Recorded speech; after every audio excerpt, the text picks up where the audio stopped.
Proclamação do Evangelho de Jesus Cristo segundo Lucas. Glória a vós, Senhor. Quando se completaram os dias para a purificação da mãe e do filho, conforme a lei de Moisés, Maria e José levaram Jesus a Jerusalém, a fim de apresentá-lo ao Senhor. Conforme está escrito na lei do Senhor, todo primogênito do sexo masculino deve ser consagrado ao Senhor.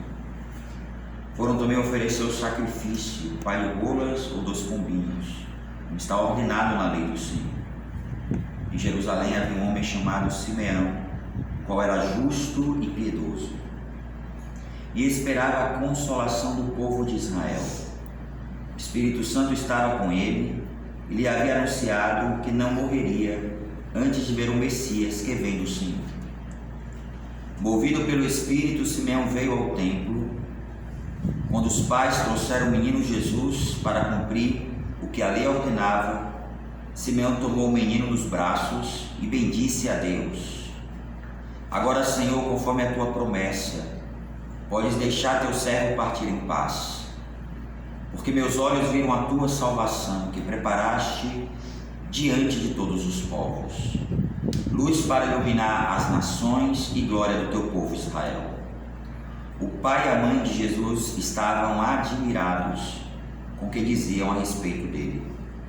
Simeão os abençoou e disse a Maria, a mãe de Jesus: este menino vai ser causa tanto de queda como de reerguimento para muitos em Israel. Ele será um sinal de contradição. Assim serão revelados os pensamentos de muitos corações. Quanto a ti, uma espada te transpassará a alma. Palavra da salvação. Glória a vós, Senhor.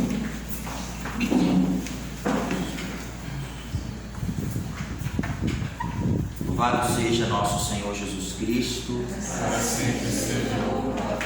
Caríssimos irmãos, nós estamos reunidos para celebrar esta Eucaristia. Estamos vivendo este tempo especial do Natal, estamos na 8ª do Natal, e a liturgia da palavra está nos inserindo na meditação dos textos da carta de São João.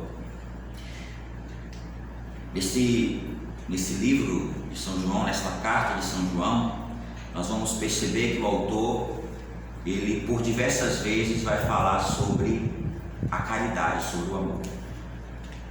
E inclusive vai descrever no seu livro, capítulo 4, versículo 16, ele vai afirmar que Deus é amor.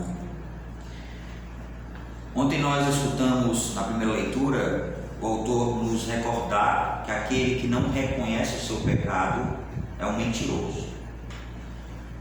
Nós precisamos, em primeiro lugar, para vivermos um caminho de conversão, reconhecermos que somos pecadores.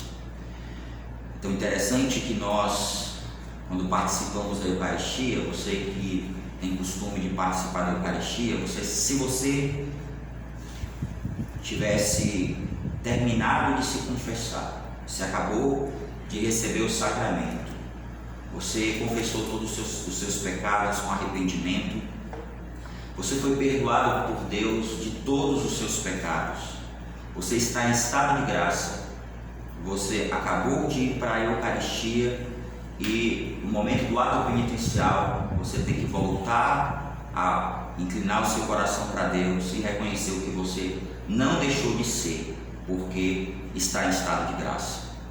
Você está em estado de graça, foi perdoado por Deus, mas você não deixou de ser pecador.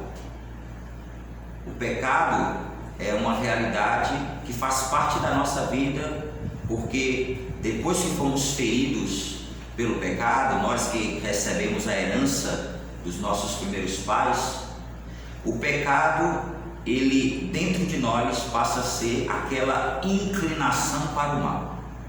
E quando nós não reconhecemos que somos inclinados para o mal, nós somos facilmente levados ao pecado. Na afirmação que o autor bíblico nos diz, quando nós afirmamos não sermos pecadores, nós estamos, na verdade, dizendo que Deus é mentiroso.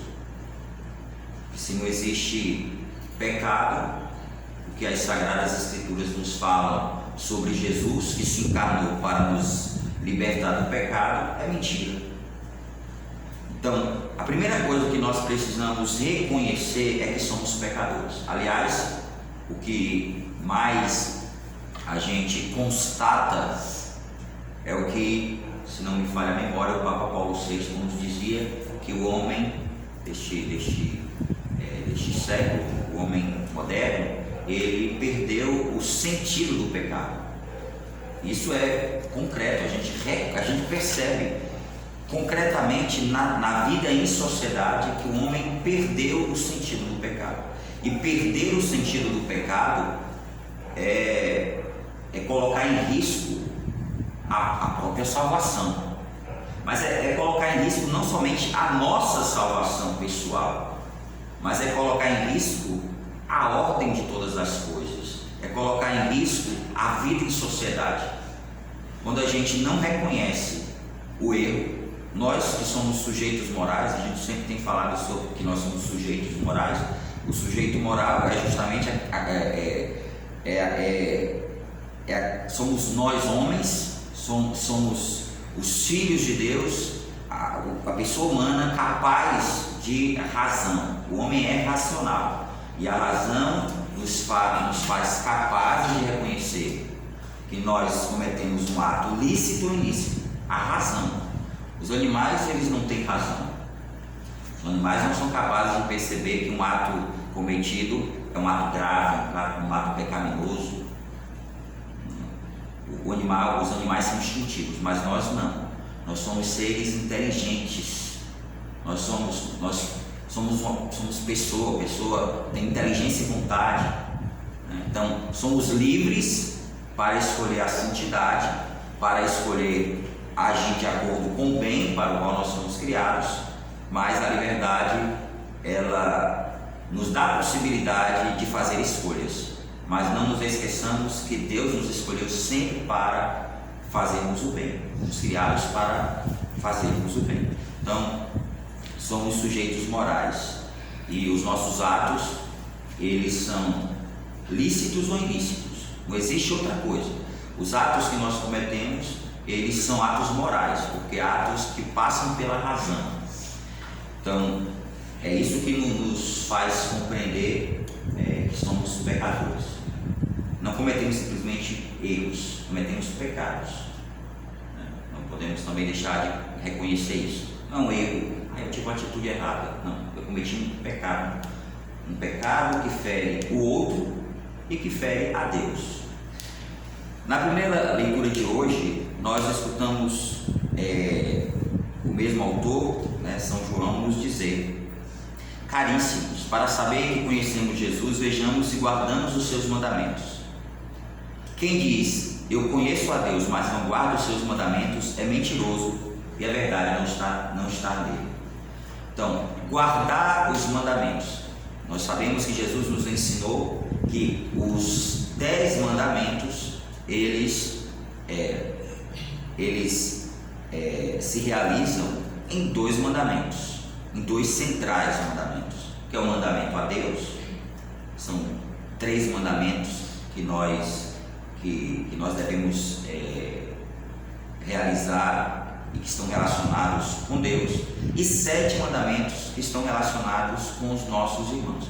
Mas aqui é um detalhe interessante, porque quando nós falamos que amamos a Deus, o nosso amor a Deus precisa se realizar concretamente na nossa relação com o próximo, porque senão esse relacionamento esse relacionamento com Deus e essa fé que nós professamos a Deus, ela não é real, porque depois nós vamos ver nas próximas leituras que aquele que diz que ama a Deus, que não vê